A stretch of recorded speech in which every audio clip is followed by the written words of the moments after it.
माननीय अध्यक्ष जी, मैं आपका आभारी हूं कि आपने ये taxation laws second amendment bill 2016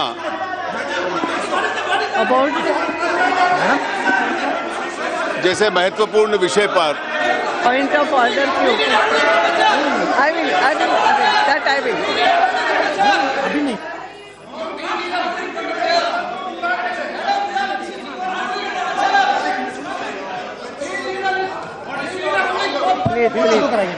One thing is there, you have talked about the amendment. Let the amendment come. At that time, I will give the ruling. I am not saying no. No, I am sorry. The another thing is, being the house in order, you have to do, I am requesting you that this is an important bill. Please keep the house in order. At the time of consideration, I will definitely. Madam, the bill has already been introduced yesterday. Yes. Madam, the bill has already been introduced yesterday. I'm sorry. Bill Madam. is already introduced. The order you have to keep. I am requesting you that the house be in order so that we can discuss the bill. That is clear. No, I'm sorry. It is the important thing. And it is an urgent. No.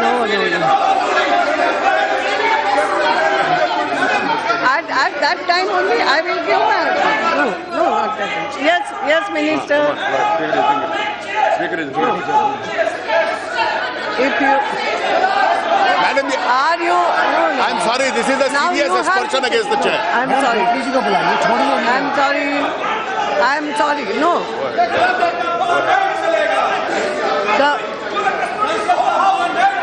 This is a serious aspersion against the chair. Ma'am, he has made comments against the chair. I'm sorry.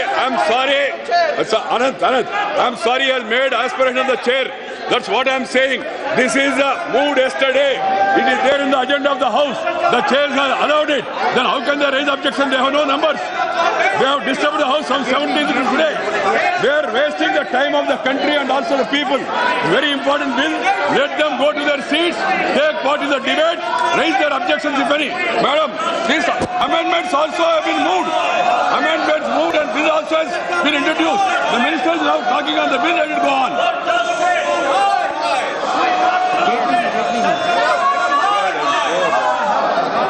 This is not the way.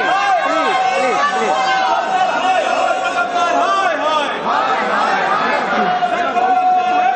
माननीय अध्यक्ष जी,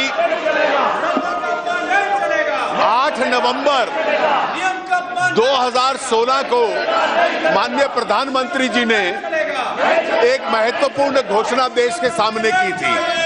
वो घोषणा ये थी कि 8 नवंबर से 500 या 2000 के लीगल टेंडर नहीं रहेंगे और इसके पीछे उद्देश्य ये था कि इस देश में जो काला धन है, जो टैक्स इवेजन के लिए जिसका प्रयोग होता है और उसके साथ साथ भ्रष्टाचार में प्रयोग होता है, उस सारे काले धन को इस देश की राजनीति से, इस देश के आर्थिक जीवन से अलग किया जाए। जिस दिन से ये सरकार बनी है, ये सरकार एक के बाद एक काले धन के खिलाफ कदम उठाती रही है। सरकार का पहला निर्णय था 26 मई 2014 को शपथ ली तो 29 मई 2014 को पहला कदम था कि 3.5 साल से जो सुप्रीम कोर्ट का फैसला था उसके आधार पर स्पेशल टास्क फोर्स का गठन किया गया जो कि काले धन को समाप्त करने के लिए अपनी रिकमेंडेशन दे। उसके पश्चात विदेशों में जो काला धन था उसके संबंध में सरकार ने कड़ी कार्रवाई की, एक ब्लैक मनी कानून लाया जिसके तहत 60% टैक्स देने पर लोगों को अवसर दिया कि वो टैक्स वापस लाए। कई लोग वो काला धन वापस लेकर आए। उसके बाद जो HSBC और अन्य लिंचेनस्टाइन के खातों में काला धन था, उस काले धन के संबंध में जिसके खिलाफ असेसमेंट करना था, जिसके खिलाफ मुकदमा चलाना था, सरकार ने वो चलाया।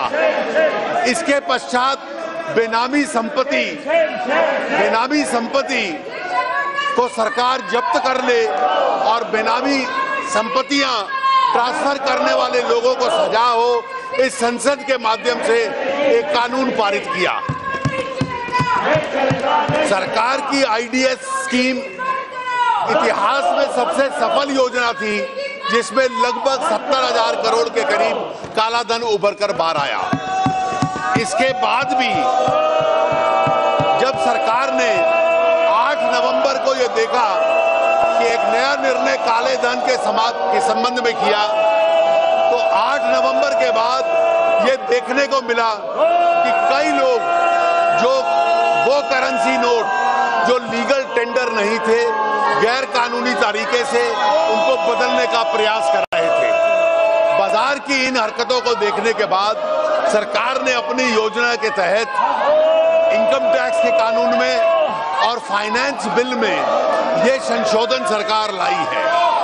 इस संशोधन का आधार ये है कि जो लोग गैर कानूनी तरीके से पकड़े जाएंगे इस काले धन को बदलने के प्रयास में, उन लोगों के ऊपर 60% टैक्स और उसके साथ साथ पेनल्टी के प्रावधान लगेंगे। कुल मिलाकर 85% उनके ऊपर टैक्स और हर्जाना लागू होगा। लेकिन कोई भी व्यक्ति अगर उस काले धन को बैंक में जमा कराता है और उसको डिस्क्लोज करता है तो 50% उसके ऊपर टैक्स लगेगा। बकाया उस 50% टैक्स में सरचार्ज भी होगा, पेनल्टी भी होगी, और उसके अलावा जो बकाया 50% होगा, 25 उसको वापस मिल जाएगा, 25 उसको 4 साल के बाद वापस मिलेगा। कुल मिलाकर ये प्रयास होगा कि ये पैसा मुख्य धारा में आ जाए। जो केंद्र की सरकार को इससे साधन मिलेंगे, जो आज तक काले धन में छुपे हुए थे, उन साधनों को गरीब कल्याण कोष के रूप में बढ़ाया जाएगा और ग्रामीण क्षेत्रों में गरीबी उन्मूलन करने के लिए उस सारे कोष को लगाया जाएगा। जो आज अमीरों के पास काला धन था, वो गरीब के हित में प्रयोग होगा। इस कानून का ये उद्देश्य है। मैं इस सदन से गुजारिश करता हूं कि इस संशोधन को स्वीकार किया जाए।